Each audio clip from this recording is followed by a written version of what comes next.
हमारा ये नदी चैप्टर है, काव्य खंड से है। तो जो इसके लेखक हैं वो कौन है? केदारनाथ सिंह जी हैं। देखते हैं नदी चैप्टर को। नदी नदी यानी संस्कृति और सभ्यता का प्रतीक। नदी हमारी जो है संस्कृति और सभ्यता का प्रतीक है। तो अगर धीरे चलो वह तुम्हें छू लेगी, दौड़ो तो छूट जाएगी नदी। अगर दौड़ोगे तो छूट जाएगी, मतलब संस्कृति रूपी नदी जो है अपनी सभ्यता को साथ लेकर चलो। अगर दौड़ोगे तो ये जो संस्कृति रूपी जो नदी है वो छूट जाएगी। यहाँ पर जो हमारी संस्कृति, जो हमारे अच्छे विचार हैं, वो उससे तुलना की गई है नदी की। आगे, अगर ले लो साथ। अगर ले लो साथ किसको? नदी रूपी अपने संस्कारों को ले लो साथ। वह चलती चली जाएगी कहीं भी। वह चलती चली जाएगी कहीं भी, यहाँ तक कि कबाड़ी की दुकान तक। यहाँ तक कि कबाड़ी की दुकान तक भी, मतलब कबाड़ी की दुकान तक भी चली जाएगी।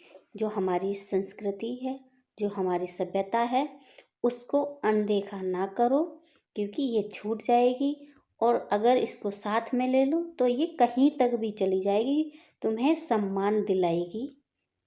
आगे, छोड़ दो तो वह अंधेरे में करोड़ों तारों की आंख बचाकर, कि अगर छोड़ दो वह कहीं रुकेगी नहीं, वरन अनगिनत लोगों की आंखों से बचाकर वह भी अपनी एक नवीन दुनिया, जो नई दुनिया है, उसी प्रकार बसा लेगी।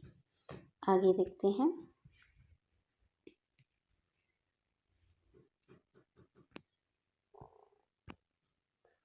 वह चुपके से रच लेगी। वह चुपके से रच लेगी एक समूची दुनिया। वह चुपके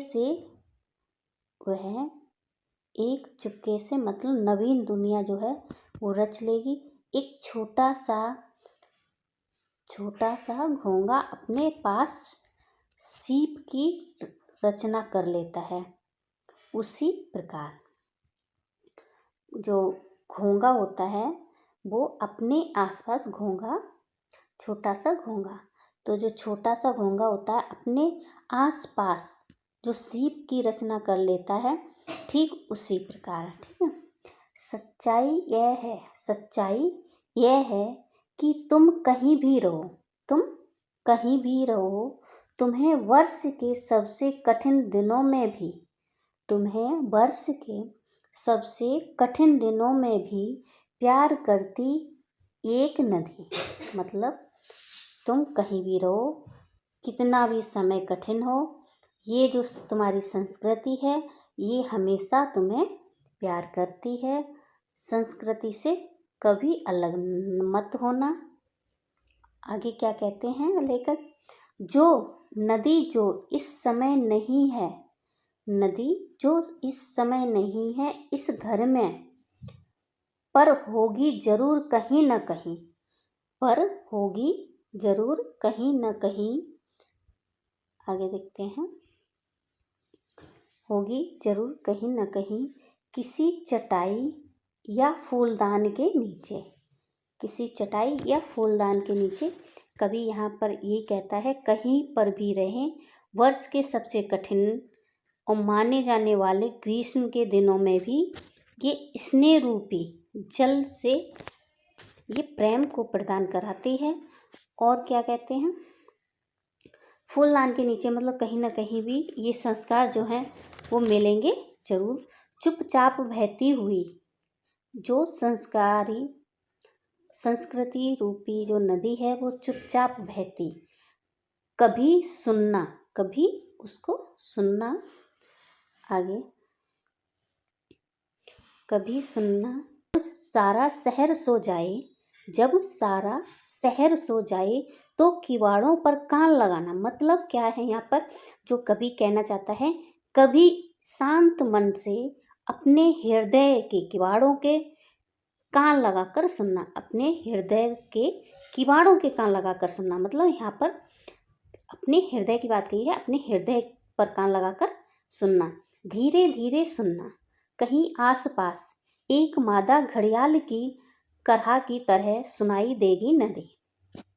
तो यहाँ पर जो लेखक है वो क्या कहना चाह रहा है कि नदी की प्रवाह होने वाली मधुर ध्वनि एक मादा मगरमच्छ के समान है। और क्योंकि घड़ियाल, मादा घड़ियाल तो क्या है, मादा मगरमच्छ के समान है। और जैसी अति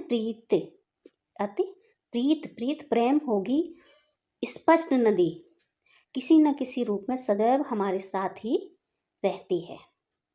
तो ये